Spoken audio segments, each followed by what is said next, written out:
What Do the Humans Know of Space War Tactics by Captain Keyes 123. General Naram-Sin walked around the encampment that had swiftly gone from segregated by race into a huddled mass of what the humans called a few shattered divisions. They were dug in, with hastily fabricated netting thrown over the heavy equipment, and every soldier they could get stuffed under some sort of overhead covering. A day ago, Naram-Sin would have scoffed at such pedantic considerations. Now he knew better. He could see their old LZ, a smoking ruin in the distance. The Vroskal had bombed their ships from orbit after the Galactic Coalition's ground forces retreated. Several of the human dropships and strategic transports were caught in the bombardment. Naram-Sin had lost all his big shuttles. There were a few ships from the other members of the Galactic Coalition, those small enough to maneuver rapidly, but not enough to evacuate all his troops. They were stuck. He walked past a pit being dug by several of his troops. One of their Righteous Fury mecha was crouched down, preparing to move into the firing pit in what the humans called hull down. "What good's this going to do?" one of the larger draconic soldiers demanded. "We're just going to surrender tomorrow, anyway." Naram-Sin sighed and rubbed at his fringe. He tried to think of the strategic situation. The Galactic Coalition, despite their publicity info, didn't only use infantry.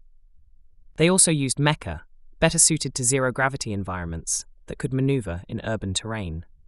They also were loath to affix them with heavy armor, as it affected their agility, attributes that did not help over vast semi-forested plains.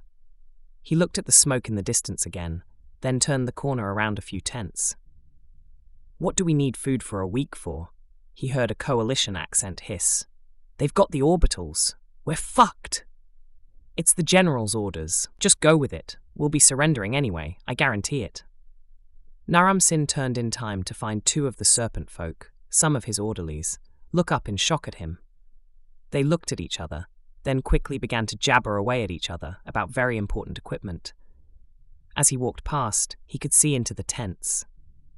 Exhausted and worn-out coalition soldiers filled the tents. Their weapons were uncleaned, and they lounged about in despair. The general didn't even know what to say to that. He knew they couldn't surrender, but looking at the troops, he didn't know what else he could do.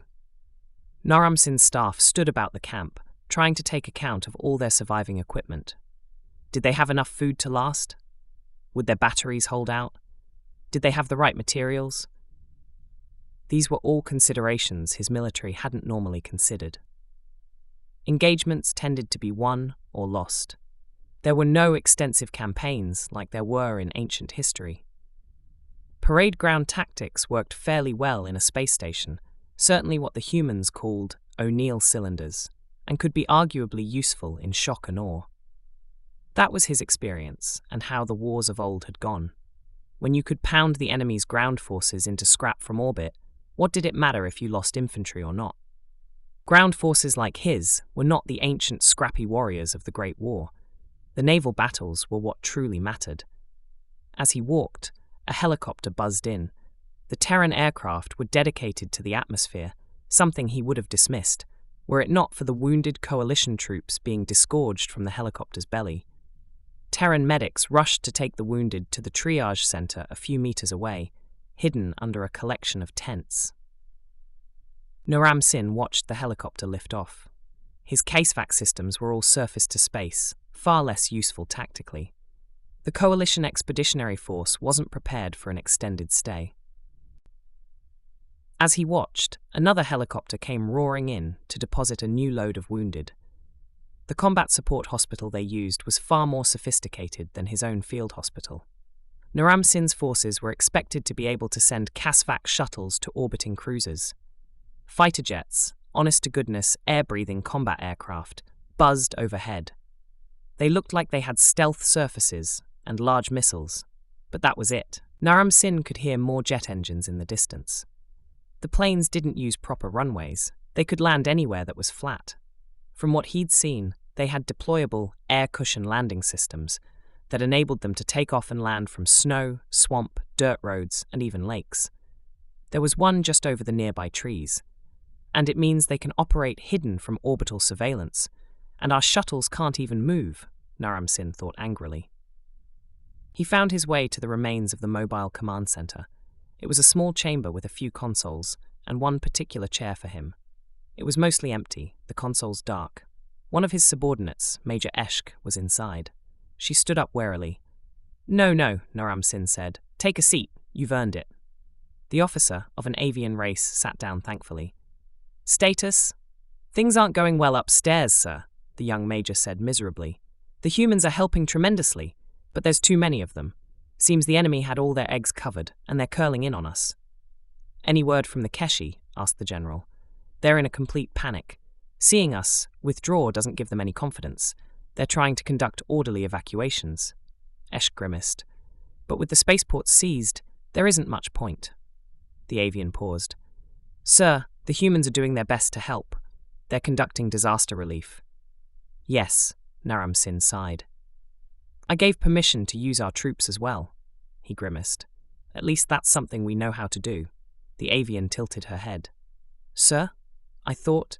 Disaster relief is something we do on the regular, Major Eshk, Naram-Sin sighed. Is there any update on our vehicles? The major shook her head. Same as it was before, sir. Our units don't have the legs for this, literally and figuratively. That's what I was afraid of, Naram-Sin hissed. Damn it. He rubbed his fringe again. I thought we'd be maneuvering to the primary spaceport by now. He checked their displays. He could see, through washes of static, unit trackers in orange to signify their own forces, failing to catch the rapidly mobile purple forces of the enemy. Black squares of the humans harassed the enemy, but they were so few compared to the enemy's total forces. This is synced to the human sensors? Sensors and field reports, the avian said. They're drones, surveillance flights. The major rolled her eyes. Scouts? Who uses scouts in ground combat anymore? Evidently, we do now, Naram-Sin sighed. Instruct our forces not to waste time pursuing enemy light units. They'll get caught out of position again. Their ground forces typically fought in space boarding actions, but landings were quite common. However, they rarely left major spaceports in the pirate engagements they'd fought. Mecha and infantry could maneuver better in those areas, and the distances involved weren't very far. Military planners for years had warned that even a few small armored vehicles could help with response time and a reduction in casualties, but were ignored.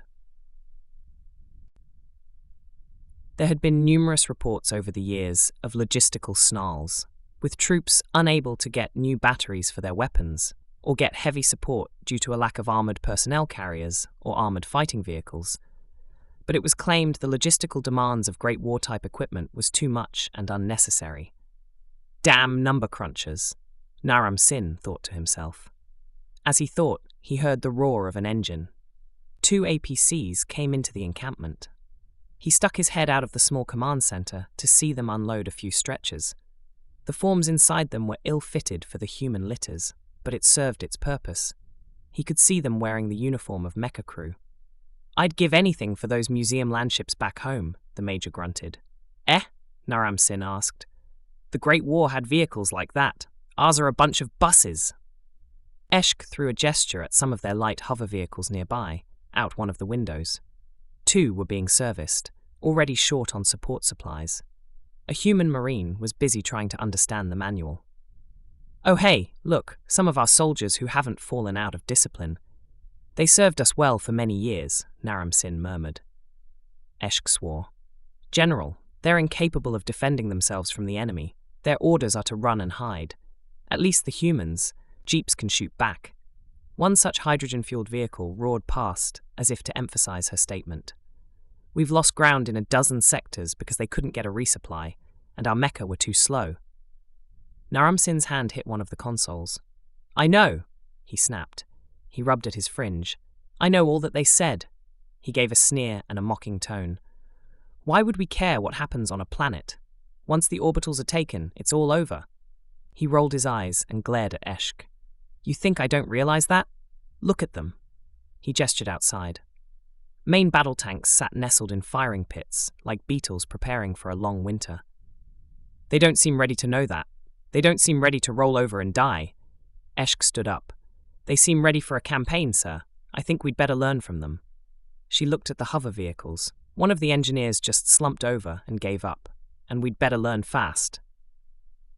Naram-Sin saw the engineer begin to squabble with the other. He swore, "I had better go consult with General Thomas then, and see what else we haven't learned." He stepped outside the command center. He noticed a few marine hover trucks off in the distance, more self-propelled guns, great black barrels folded down on their backs, and the trucks sped off. They left the encampment in a cloud of dust. Naram-Sin kicked himself mentally. Galactic Coalition. Perhaps I'd better try to collate more.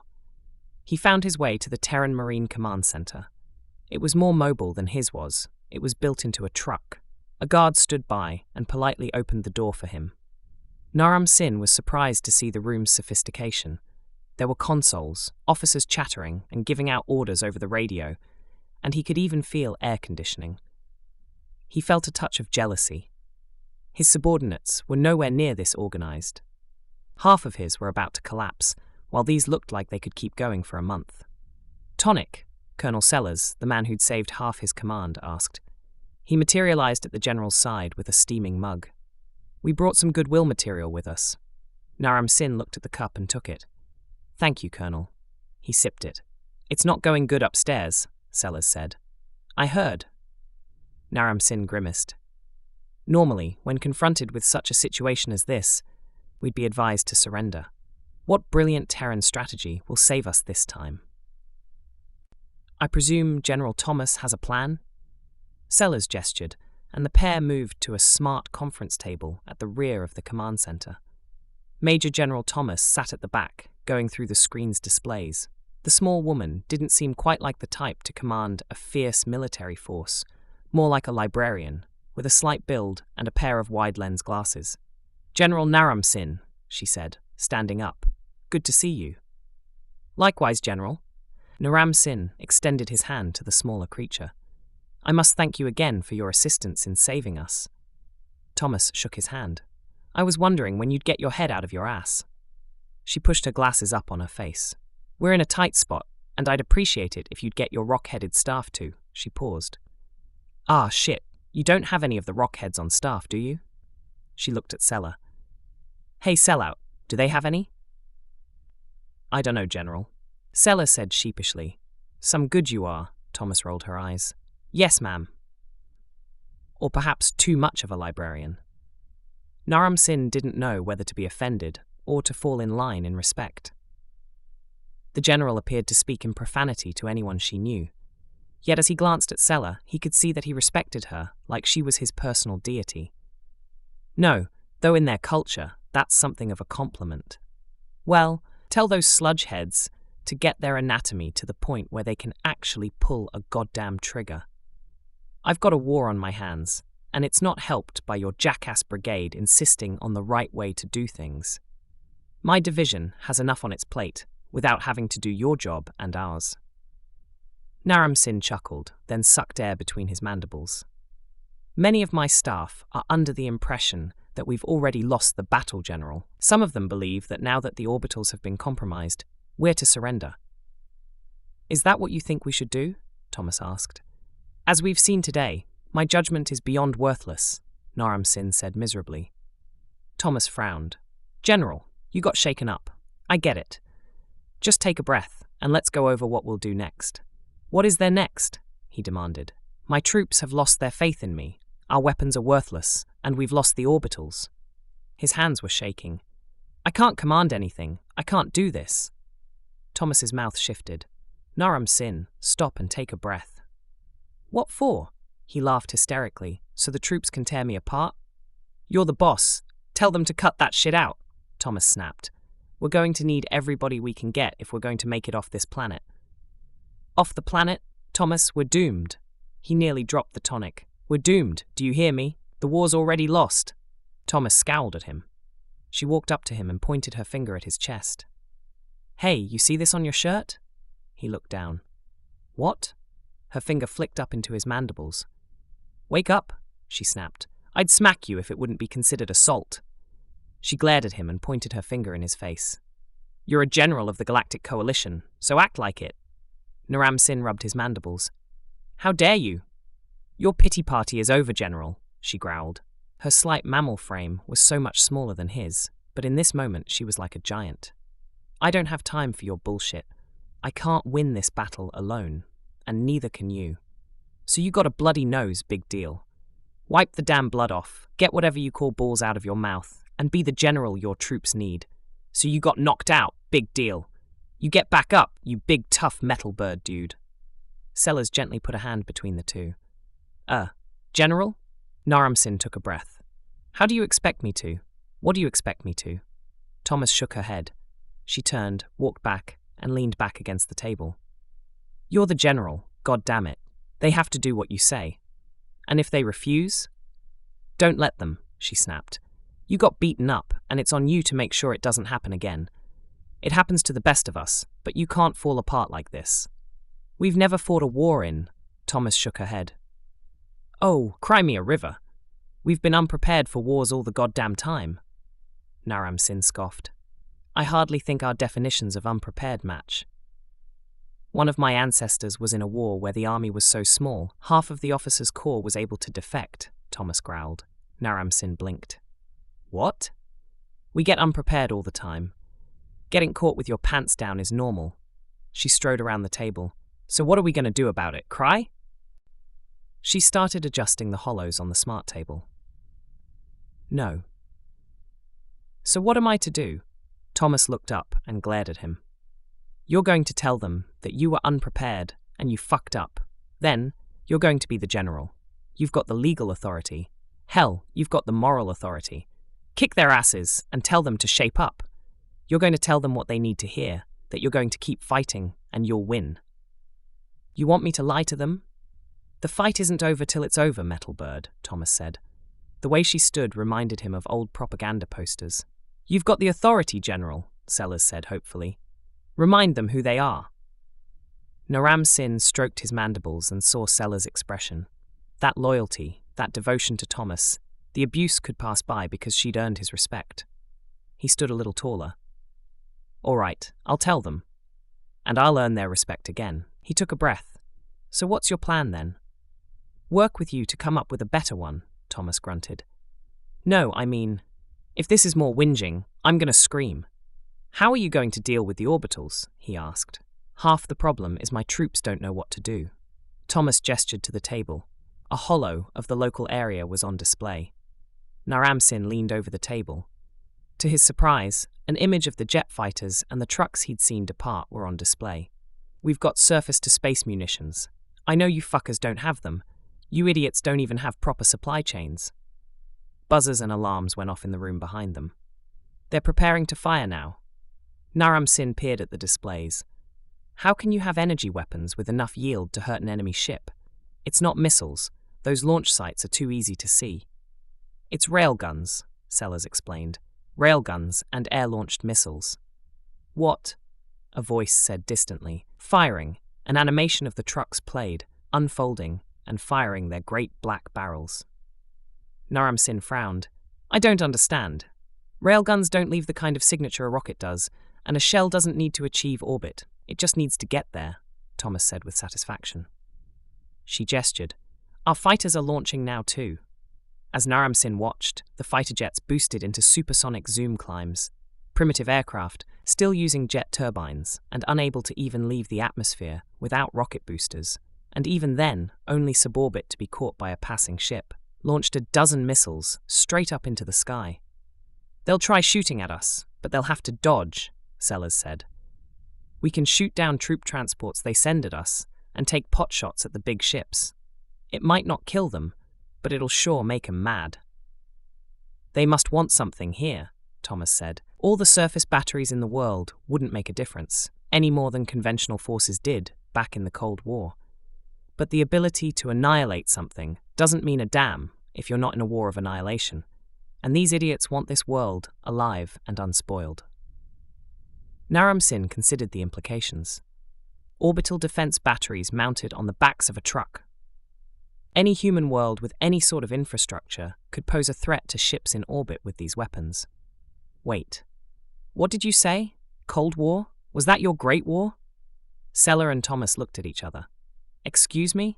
Seller asked. Was this how you fought in your Great War? Huh?